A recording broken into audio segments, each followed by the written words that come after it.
quelques mots sur cette mémorable expérience. Merci Rémi, merci Julien, Anne-Laure, merci à tous chers amis de votre présence ce soir à Issy-les-Moulineaux pour cette réunion militante de rentrée. Et avant d'évoquer la situation politique, avant d'évoquer l'actualité politique particulièrement inquiétante, avant d'évoquer aussi les combats que nous allons mener, que vous allez mener dans les mois qui viennent, des combats essentiels pour notre pays, dans la perspective de la grande alternative que nous espérons pouvoir mener à bien en 2017, je tiens, chers amis, au nom du mouvement, au nom de ces instances dirigeantes, à vous remercier pour le travail admirable que tous vous avez fourni en 2014. 2014 était une année électorale bien chargée, des élections municipales, des élections européennes. Il y a dans cette salle des dizaines de candidats aux élections municipales, des dizaines aussi d'élus municipaux, parce que les résultats ont été très bons. Et ces applaudissements, ils s'adressent à vous parce que combattre au municipal, constituer des listes municipales, être élu dans les conseils municipaux, c'est un travail titanesque. Il faut que vous en soyez conscients lorsqu'on est capable de monter des listes municipales, y compris dans des secteurs difficiles comme Boulogne-Billancourt ou Issy-les-Moulineaux. Eh bien après on est capable de tout faire en politique. Et tout vous semblera facile. Toutes les autres élections, toutes les autres campagnes électorales que vous mènerez vous sembleront très faciles, un véritable parcours de santé à côté de l'énergie, du temps déployé pour cette campagne municipale que collectivement nous avons mené à bien. Nos adversaires espéraient que le Front National n'était pas assez structuré et qu'il n'arriverait pas à constituer des listes en grand nombre et qu'il ne pourrait pas à la clé avoir ce maillage territorial qui lui faisait défaut jusqu'à présent. Eh bien, nous avons relevé le défi. Nous avons gagné, nous avons aligné des listes municipales partout en France. Nous étions présents dans plus de la moitié des communes de plus de 10 000 habitants. Nous avions 600 listes au municipal, 20 500 candidats du Front National sur les listes, à la clé des résultats remarquables. Et la suite, vous la connaissez, 10 villes gagnées magnifiquement, dont une dès le premier tour, 1600 élus municipaux du Front National sur toute la France, de sorte qu'aujourd'hui, il n'y a plus une région française où il n'y a pas des élus locaux du Front National. Et ça,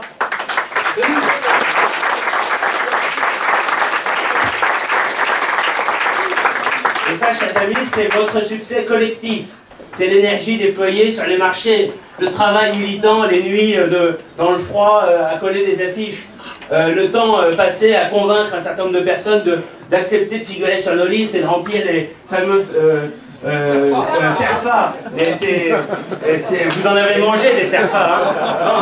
Et bien voilà. Et bien tout ce travail, il a payé, il a donné au Front National. En effet, cette implantation locale que nous n'avions pas antérieurement et qui montre que la capacité qu'a le Front National à se développer, à se structurer, à se professionnaliser, diront les médias, qui montre que nous nous rapprochons progressivement du pouvoir. Et c'est évidemment un gage de crédibilité, parce que, vous le savez, le travail de terrain, il ne faut pas le négliger, vous l'avez mené à bien, il est essentiel, et il ne faut pas croire que l'action militante de terrain, le fait de s'investir dans nos villes, serait secondaire par rapport à la politique qui finalement se passerait principalement sur les plateaux de télévision. Parce qu'en réalité, tout ça est très imbriqué et très complémentaire. Lorsque vous avez quelqu'un qui voit Marine Le Pen à la télévision, par exemple l'autre soir sur France 2, il est convaincu.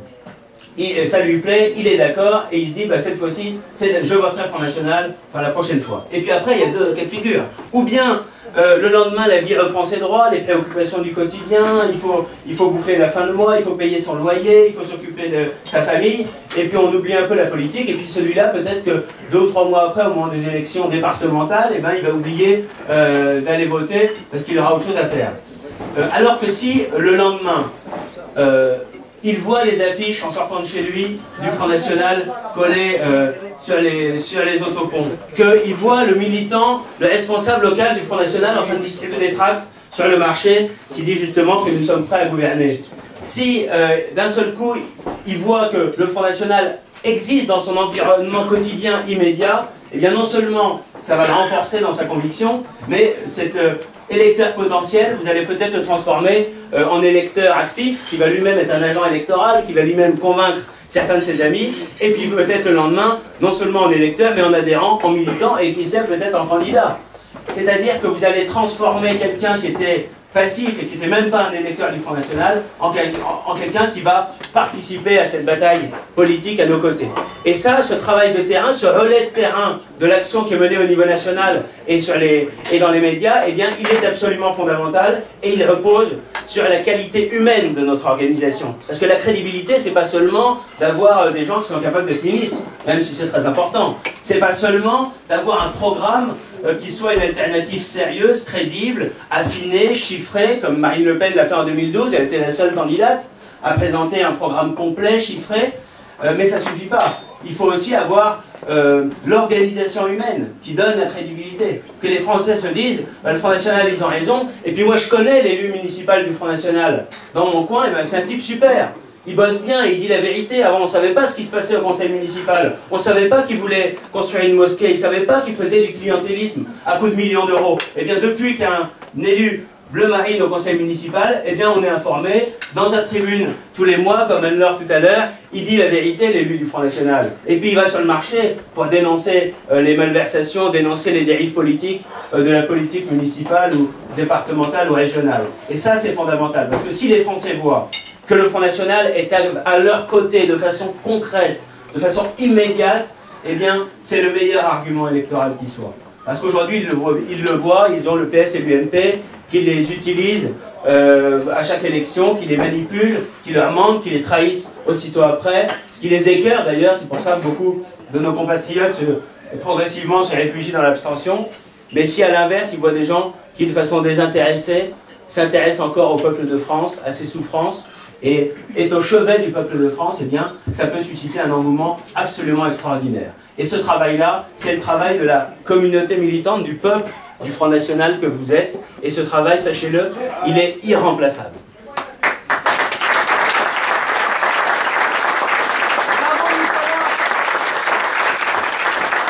Alors, chers amis, on va évoquer quand même la situation politique générale avant de parler des prochains combats.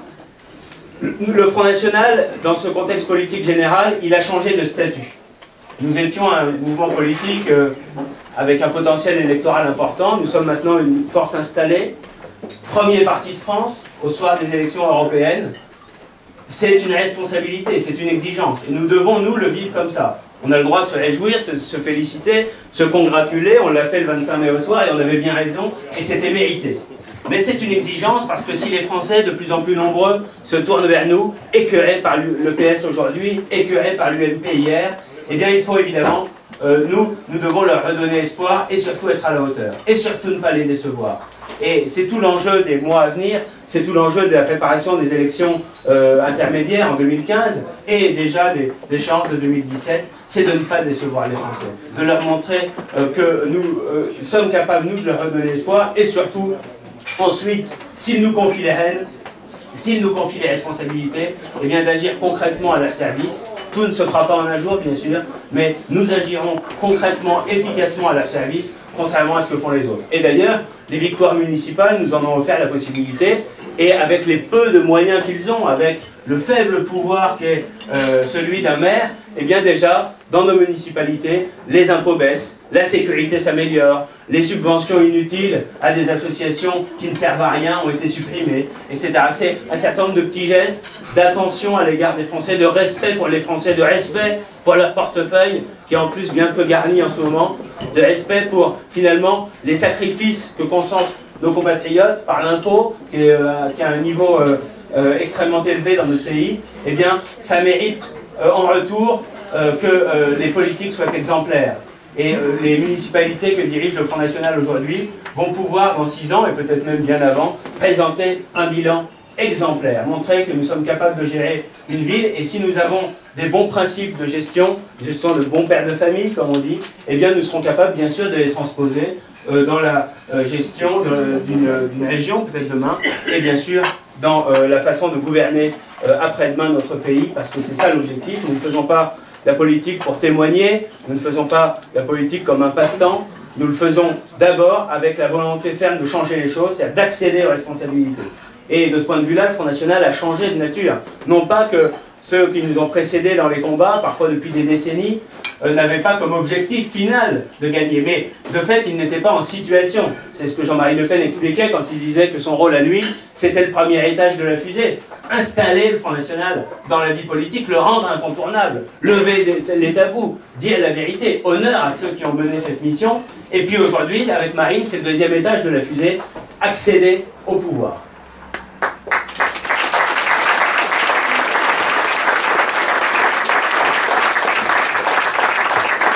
Alors, si on revient un peu en arrière, chers amis, il y a 2 ans et demi maintenant, les Français ont choisi François Hollande comme président de la République. Vous allez me dire, oui, à une majorité, pas tous, pas vous, enfin, je crois pas. C'est pas, d'ailleurs, ils ont voté pour lui, non pas qu'ils aient été subjugués par son charisme, ni même parce qu'ils auraient été enthousiasmés par un programme du Parti Socialiste dont ils se moquaient bien et qu'ils n'avaient pas lu. Ils l'ont fait pour une chose précise. Il voulait sanctionner Nicolas Sarkozy et ses trahisons. Celui qui avait osé faire toute sa campagne en disant qu'il allait diminuer l'immigration et qu'il a augmenté. Celui qui a fait sa campagne en disant qu'il allait baisser la dette, elle est passée de 1200 à 1800 milliards d'euros sous son quinquennat. Celui qui a dit qu'il allait améliorer le pouvoir d'achat des Français et il a fini un quinquennat avec 5 millions de chômeurs et 9 millions de pauvres, 8 millions et demi. Celui qui disait qu'il allait remettre en cause les dérives de l'Union européenne et qui a bafoué le choix des Français par référendum en imposant par voie parlementaire un traité constitutionnel, évidemment, vous le savez, contraire à tous nos intérêts. Les Français l'ont sanctionné à juste raison.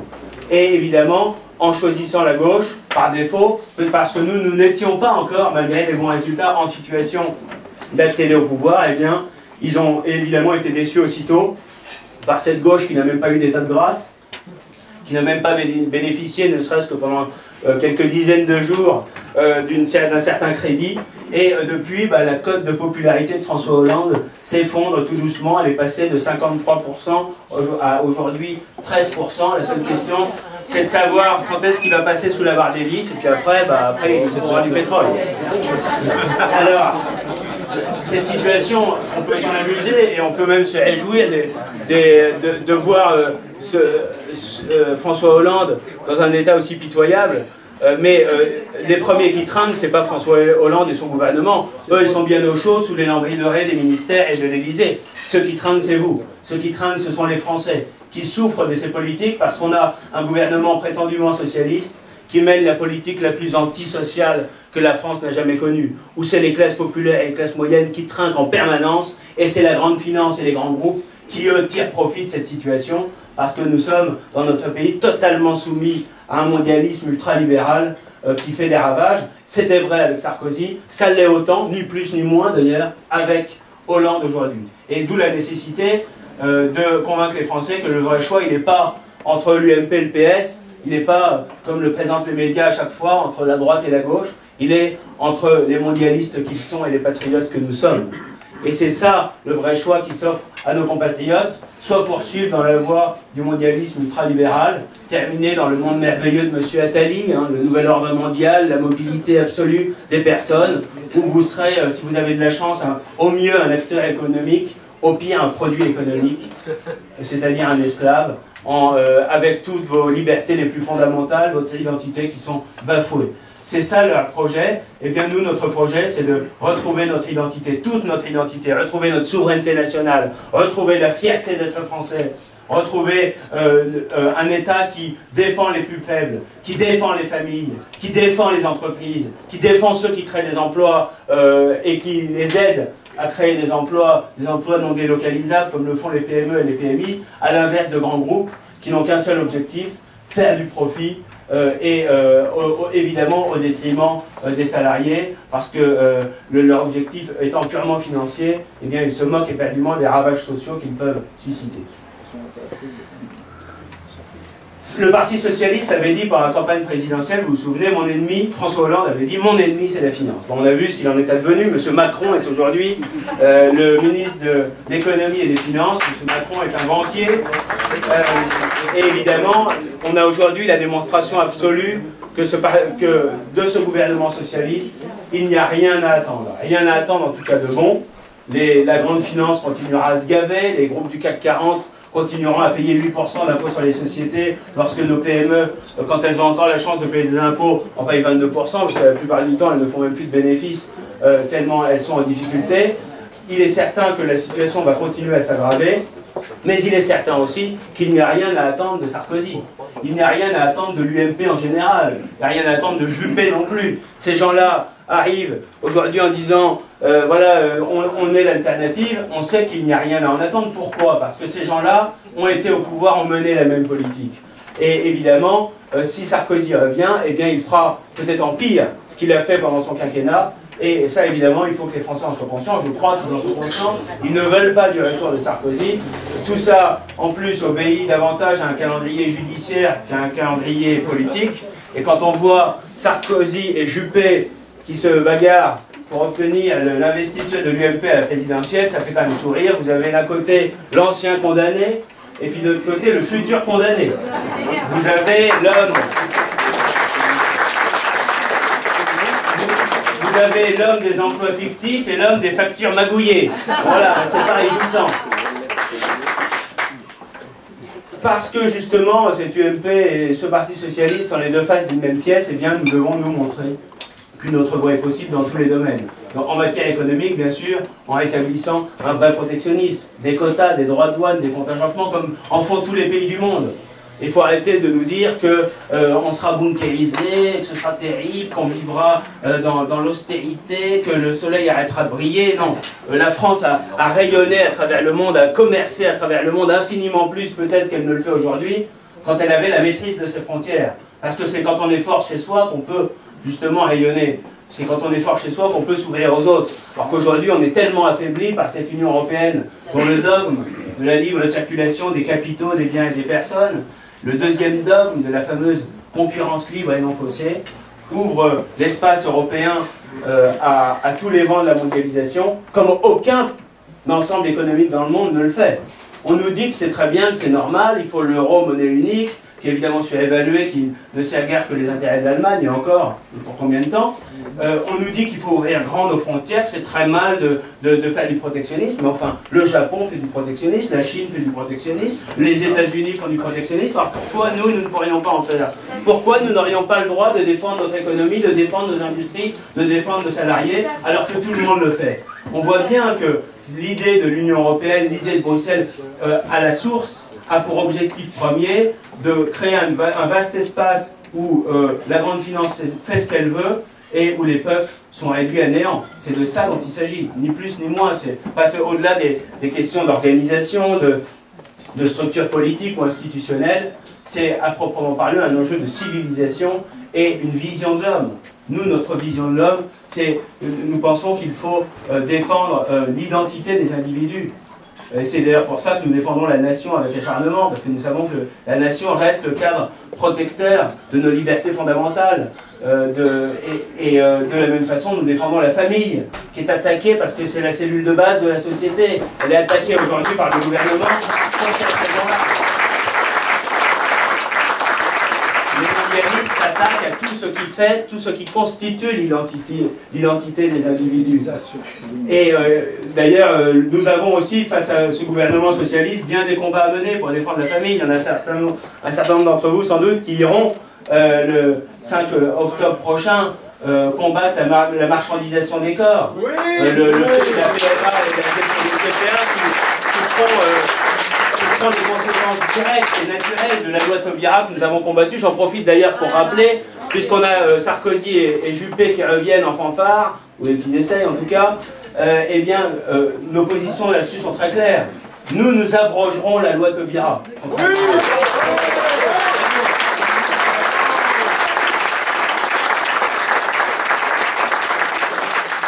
Alors, un autre sujet que je vous ai brièvement évoqué devant vous, c'est un sujet inépuisable, c'est l'immigration. L'immigration continue de plus belle. Nous avons plus de 200 000 entrées légales par an, autant que sous Sarkozy, plus les clandestins, 100 000 naturalisations, c'est l'objectif de Manuel Valls, 40 000 régularisations par an actuellement. Les vannes sont grandes ouvertes. Les étrangers qui arrivent, qui quittent le Maghreb ou l'Afrique subsaharienne, et quand ils arrivent à Lampedusa ou ailleurs, Ils ont un objectif, venir en France. Pourquoi? Parce que la France est le pays le plus attractif au monde. Ils croient qu'il y a encore un Eldorado français, et malheureusement c'est vrai de leur point de vue. Nous savons, nous, qu'il n'y a plus rien à leur offrir. Nous savons, nous, que les prestations sociales dont ils bénéficient, eh bien, c'est précisément des prestations dont les Français ne bénéficieront pas.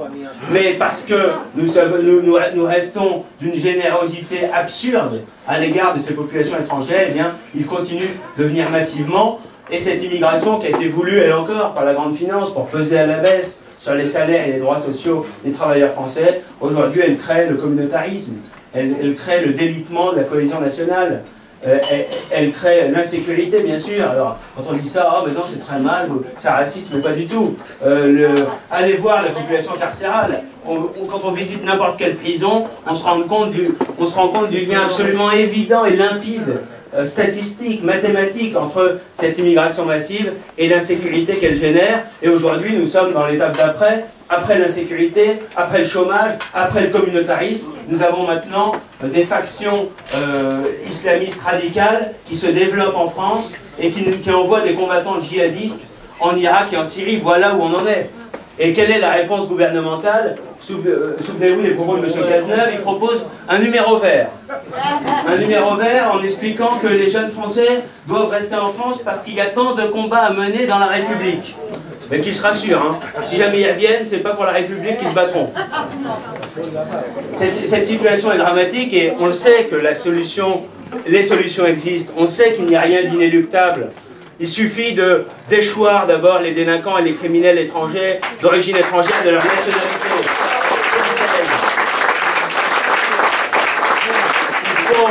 Il faut supprimer le droit du sol et réformer le code de la nationalité. Il faut supprimer dans le droit français la possibilité de régulariser un clandestin de sorte que celui qui vient en France a la certitude, illégalement, a la certitude absolue de ne jamais devenir français. Aujourd'hui, c'est le contraire. Aujourd'hui, celui qui arrive clandestinement en France, il va être logé gratuitement. Il va être soigné gratuitement à l'heure où les médicaments sont déremboursés, à l'heure où on demande des sacrifices fiscaux toujours plus importants aux Français, à l'heure où les mutuelles complémentaires coûtent de plus en plus cher, eh bien, le clandestin, lui, va bénéficier d'aide médicale d'État qui coûte 1 milliard d'euros par an et qui va lui permettre de se faire soigner gratuitement en France. Il va bénéficier d'une éducation pour ses enfants, il va bénéficier d'un certain nombre d'allocations familiales.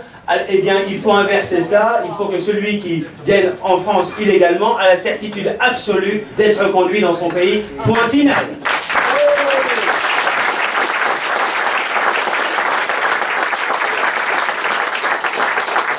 Chers amis, si je vous dis tout ça, c'est pas pour vous convaincre, parce que je sais que vous êtes déjà convaincus. C'est plutôt pour vous remémorer quelques arguments à la faveur de vos actions militantes sur le terrain pour convaincre, toujours la pédagogie. Eh bien, que vous ayez quelques chiffres et quelques arguments bien en tête. Parce que nous avons des combats à mener. Je vous ai dit tout à l'heure que vous pouvez être fiers du travail accompli en 2014, fiers du magnifique travail de maillage territorial réalisé aux élections municipales, fiers d'avoir transformé le Front National en premier parti de France aux européennes, mais c'est pas fini. Et si nous sommes à la rentrée politique, j'espère que vous avez pris des forces, que vous avez pu, pour certains d'entre vous, au moins prendre des vacances cet été, vous reposer, parce que nous avons en perspective, quand je dis en perspective, c'est dans les tout prochains mois et même les prochaines semaines, de nouveaux combats essentiels. Nous avons, avec les élections régionales et départementales de 2015, une occasion de développer encore le Front National, de compléter, de parfaire ce maillage territorial. Et nous devons tous nous mobiliser dans cette perspective. Alors ce ne sera pas facile, notamment les élections départementales. Je pense que Rémi Carillon en parlera tout à l'heure de façon précise, s'agissant du département des Hauts-de-Seine. Il y a 2052 cantons en France, c'est un nouveau découpage. Les grands ciseaux de Manuel Valls sont passés par là. Et il va falloir présenter 8200 candidats du Front National, 2 titulaires, un homme, une femme, 2 suppléants, un homme, une femme, par canton. Et je vous le dis ce soir, chers amis, on va y arriver. On va y arriver parce qu'on a réussi à monter 600 listes municipales avec 20 000 candidats. Donc on va y arriver. Mais ça nécessite la mobilisation de tout le mouvement. de tout le monde, dans tous les départements, sauf à Paris où il n'y a pas de canton. Si nous arrivons à aligner des candidats partout, avec beaucoup de nos candidats qui sont déjà implantés, connus, parce qu'ils sont élus municipaux, et parce qu'ils vont pouvoir justement faire valoir qu'ils travaillent sur le terrain, qu'ils sont identifiés par les électeurs, eh bien, nous pouvons remporter à l'occasion de ces élections départementales de très belles victoires. Et peut-être que pour la première fois, le mode de scrutin majoritaire à 2 tours qui nous est si défavorable peut nous permettre de gagner dans un certain nombre d'endroits. Et je ne vous dis pas ça en l'air, quand on regarde de près les chiffres, quand vous voyez dans certains départements, je ne dis pas que c'est le cas dans les Hauts-de-Seine, ou en tout cas pas encore, des départements où nous avons des cantons entiers, où nous avons dépassé les 45% des voix aux européennes, nous pouvons gagner au premier tour, et en tout cas au deuxième tour, dans ces cantons. Et le système, le mode de scrutin, dont l'objectif était de nous écarter de la vie politique, eh bien, peut peut-être nous propulser dans la victoire dans un certain nombre de cantons. Il y a un vrai enjeu à s'investir dans cette campagne des départementales, à être présent partout systématiquement, parce que nous serons, vous le savez, scrutés, regardés à la loupe. Nos adversaires, les médias vont regarder de près la capacité qu'a le Front National à se mobiliser sur le terrain. Et si nous sommes présents systématiquement partout, dans les 2052 cantons aux élections départementales, évidemment dans les 13 grandes régions aux élections régionales en décembre, eh bien nous allons faire une démonstration de force. Et ça aussi, ça participe bien sûr de la crédibilité et de montrer que le Front National est prêt à gouverner. Oui, il est prêt à gouverner, parce qu'il y a des milliers d'hommes et de femmes désintéressés, bénévoles, qui combattent, qui militent avec sérieux, avec rigueur, qui opposent des arguments face à l'UMPS, qui travaillent les dossiers dans les conseils municipaux. Oui, nous sommes en situation d'exercer les responsabilités parce que nous y travaillons activement, parce que vous y travaillez activement. C'est ça le message que nous allons faire passer aux élections de 2015, et ça peut permettre à Marine Le Pen en 2017 de bénéficier d'un maillage complet de milliers de responsables de terrain du Front National, d'élus municipaux, de conseillers généraux, des centaines de conseillers régionaux qui seront autant de relais de sa candidature dans toutes les villes et les campagnes de France. Ça peut créer une dynamique absolument spectaculaire qui peut nous faire accrocher, comme le disait Anne-Laure tout à l'heure, les 2 ou 3 points qui manquent. C'est peut-être ça qui va faire passer Marine Le Pen au deuxième tour de 47 à 51%. Et c'est en cela que nous avons un rôle absolument essentiel à jouer. Parlons quelques instants de la campagne présidentielle. Il y a déjà des sondages. Bon, vous savez, nous, quand ils sont bons, on les regarde avec distance, quand ils sont mauvais aussi, et en général, on a raison de les regarder avec une certaine distance. Mais qu'est-ce qu'on voit? On voit aujourd'hui que parmi les trois candidats les plus importants, dont la notoriété est la plus forte, François Hollande, le président de la République sortant, Nicolas Sarkozy, l'ancien président de la République, qui va être le candidat de l'UMP, et Marine Le Pen, notre présidente, eh bien, le seul candidat qui est sûr d'être au deuxième tour, pour l'instant, c'est Marine Le Pen.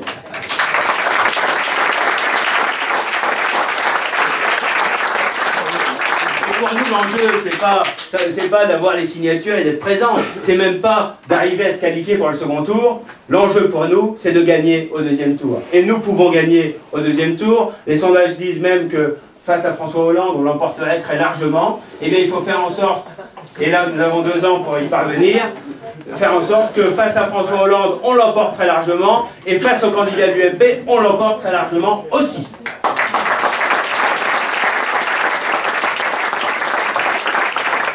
Je vais être plus long, je ne vais pas vous priver de dessert, mais vous le voyez, il y a du pain sur la planche, nous comptons sur vous, le mouvement compte sur vous, et plus encore, les Français nous regardent. Les Français comptent sur vous.